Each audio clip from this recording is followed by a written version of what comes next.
You could say school was in session as many Americans watched the presidential debates last night, and many of those who were taking a close look were students from Metro Detroit, also taking notes. Do you have any idea what this clown's doing? I really felt that that debate was an example of what not to do.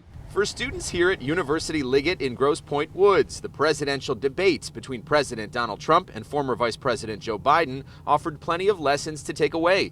Junior Ella Harvey tells us a lot of what she saw on both sides was in stark contrast to a fundamental lesson she and other classmates have already learned.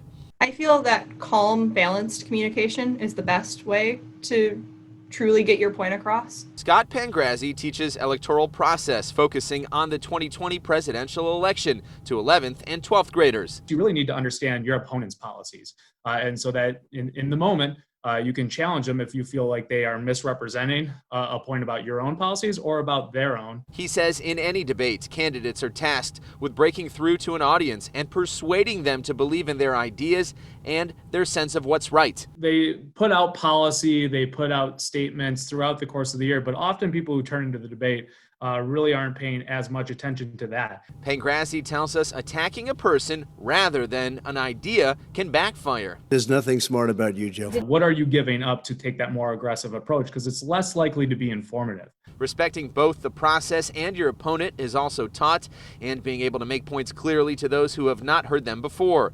Being prepared and knowledgeable also prevails over simply hurling insults, which takes away from the value of a debate. Will you shut up, man? We need to be able to listen to people, especially as our world is getting a lot more polarized or controversial, and especially with my generation, cancel culture is a really big thing. As a civics teacher, as someone who's made civic engagement a key point in all of his 11th and 12th grade electives, I think it's exceptionally important to respect the process. Now there's a lot more homework to come. That class will be also watching the upcoming presidential debates as well as the vice presidential debate. Simon Shakette, 7 Action News.